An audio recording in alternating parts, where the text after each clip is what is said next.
¿Qué pasó con Israel y Palestina? Te presentamos un resumen del conflicto.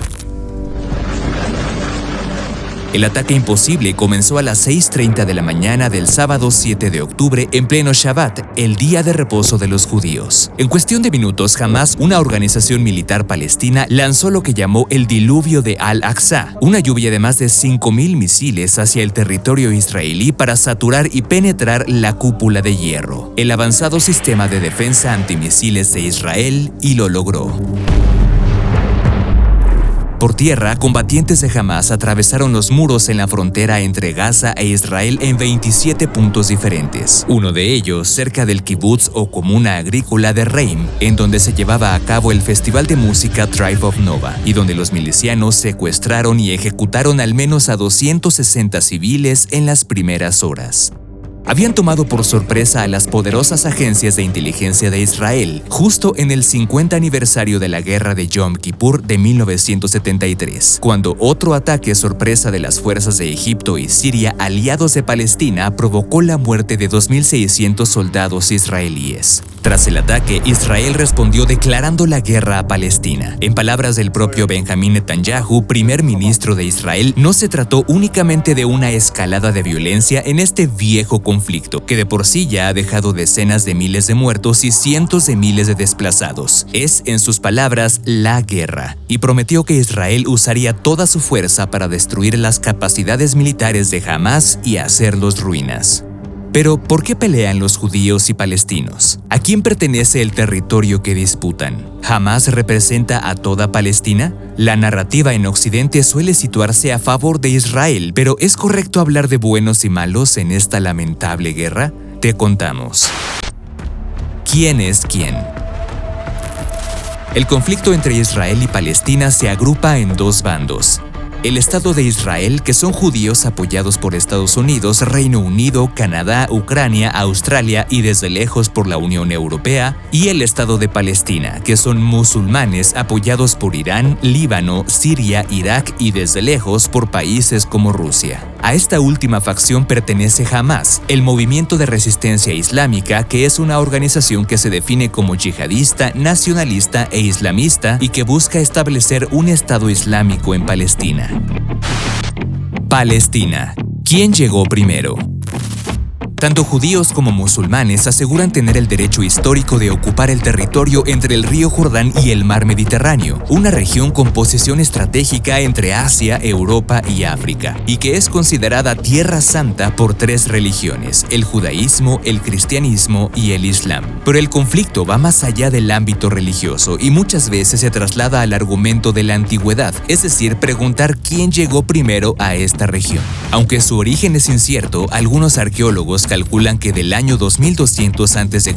al 604 habitaron la zona tanto filisteos, a quienes los palestinos consideran sus antepasados, como los cananeos. Ambos pueblos eran antiguos y acérrimos enemigos del pueblo de los hebreos, es decir, de Israel.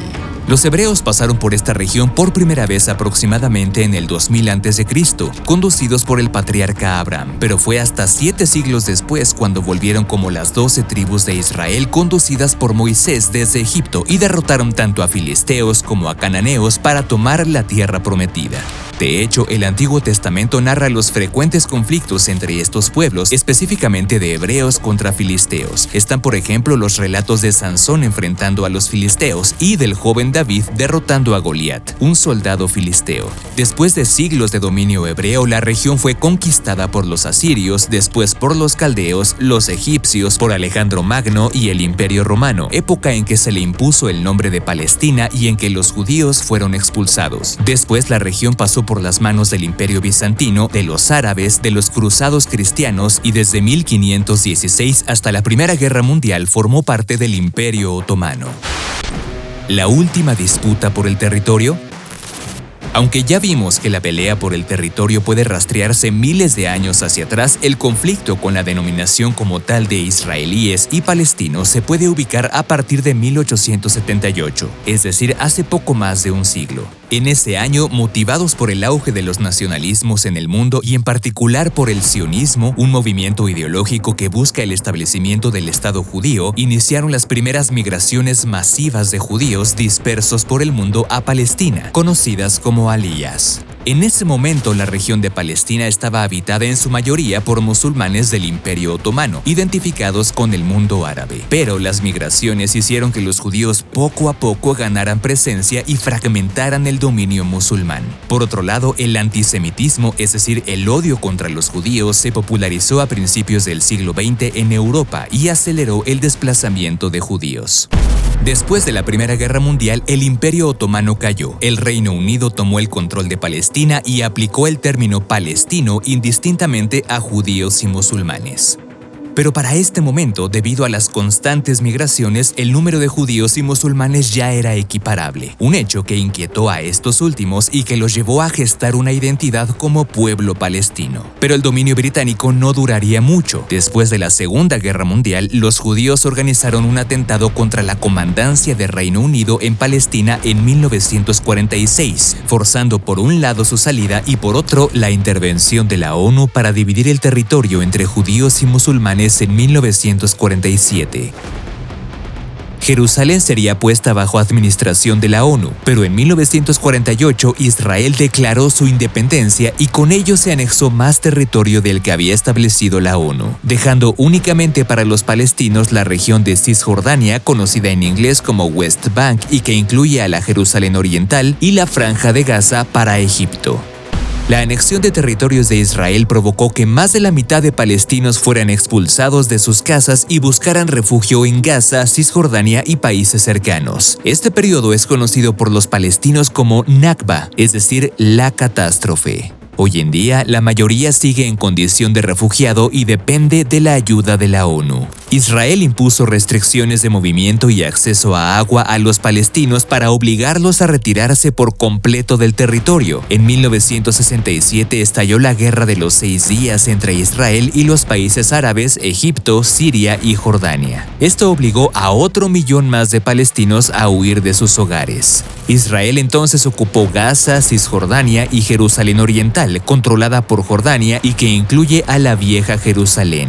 También reclamó la península del Sinaí, controlada por Egipto, y los altos de Golán, que pertenecían a Siria. En 1973, Israel acepta devolver el Sinaí a Egipto a cambio de que este país reconociera al Estado de Israel. En el 74, la ONU reconoció a la Organización para la Liberación de Palestina, UOLP, una entidad liderada por Yasir Arafat, viéndola como la única representante legítima del pueblo palestino. Por su parte, Palestina fue reconocida como Estado por la Asamblea General de las Naciones Unidas años después, hasta 1988. El nacimiento de Hamas.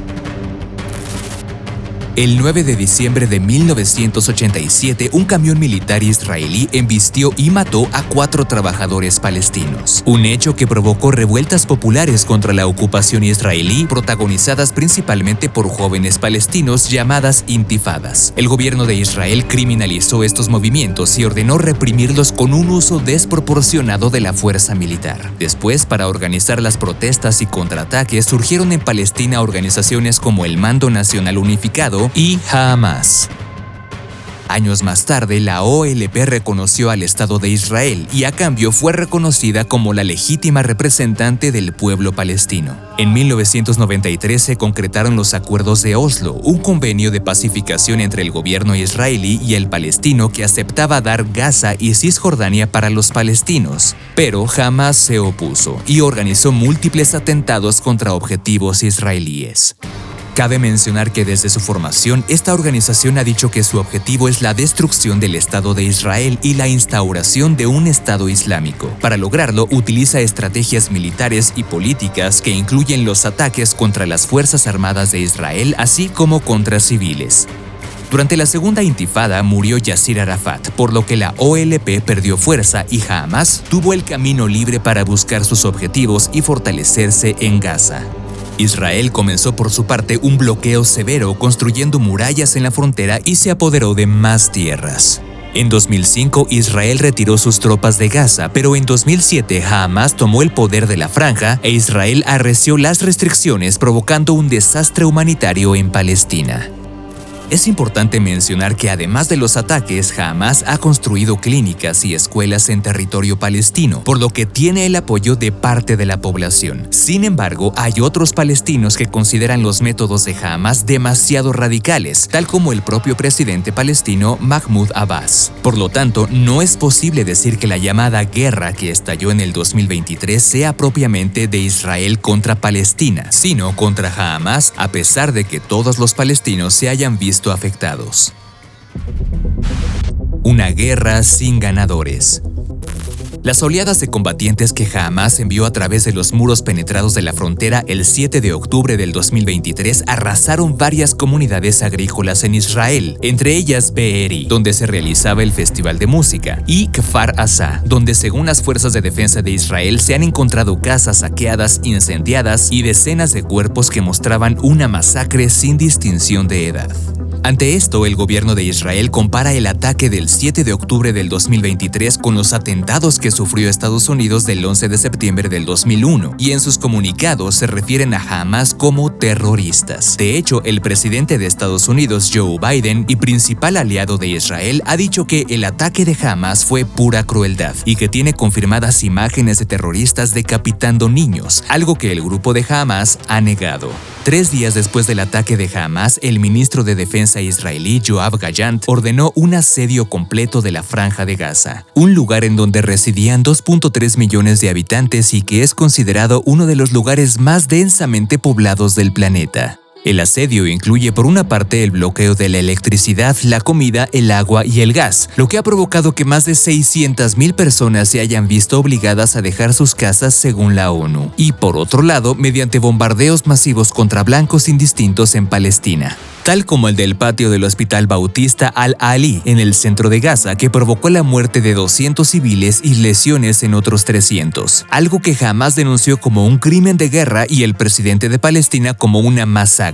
En otro ataque, al menos otras 6 personas murieron en una escuela gestionada por la Agencia de Naciones Unidas para los Refugiados Palestinos en Gaza. Todo esto ha provocado que los hospitales en esta región no se den abasto.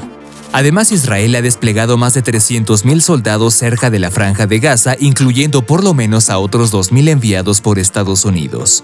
En 10 días, desde el 7 de octubre del 2023, 3,000 palestinos han muerto, entre ellos 940 niños y 1,032 mujeres, y 12,500 han resultado heridos en la Franja de Gaza. En Cisjordania han muerto 61 palestinos y 1,250 han sido heridos. Por su parte, Israel reporta la muerte de 1,300 ciudadanos y por lo menos 3,200 heridos. Pero también se encuentra el tema de los extranjeros, ya que diversos países reclaman que durante el estallido de la violencia decenas de sus connacionales han sido asesinados, heridos o tomados como rehenes, tal como Tailandia, el país más afectado, que confirmó el asesinato de 20 ciudadanos y el secuestro de otros 11. Por su parte, México reportó la desaparición de aún 2 personas y el rescate exitoso de otras 287. ¿Y qué tendría que ocurrir para establecer la paz? Habiendo vivido 2 oleadas de ataques recientes sumamente violentos y mortíferos, el primero iniciado por Hamás y el segundo respondido por Israel, en un escenario ideal para lograr la paz, ambos estados deberían aceptar el cese de hostilidades y liberar a los respectivos prisioneros. Los israelíes tendrían que reconocer el Estado de Palestina y su derecho a ocupar un territorio, levantar el bloqueo y abrir corredores humanitarios en Gaza, cesar los ataques y las restricciones de movimiento en Cisjordania, así como regular los asentamientos judíos en Palestina y buscar acuerdos de paz con países árabes como Siria e Irán. Por otro lado, Hamás debería reconocer al Estado de Israel y su derecho a ocupar un territorio, aunque esto vaya en contra de los objetivos de su fundación, además de cesar los ataques como el que inició el 7 de octubre. Sin embargo, la cuestión del territorio sigue siendo el gran pendiente. ¿Es suficiente con delimitar fronteras? ¿Cómo definir a quién pertenece cada región después de décadas de disputa y de reconfiguración? Lo cierto es que ninguno de los dos bandos parece tener la intención de ceder. Incluso da la impresión de que la guerra beneficia a las narrativas políticas de la región y del mundo. El conflicto está en un estado en el que las venganzas históricas pesan más que los argumentos, un tiempo en el que defender los orgullos nacionales heridos parece más importante que respetar la vida de miles de personas e incluso más valioso que mantener una coherencia con la fe que cada bando profesa. Si te gustó este video, suscríbete a nuestro canal y si quieres profundizar en este y otros temas, visita expansión.mx.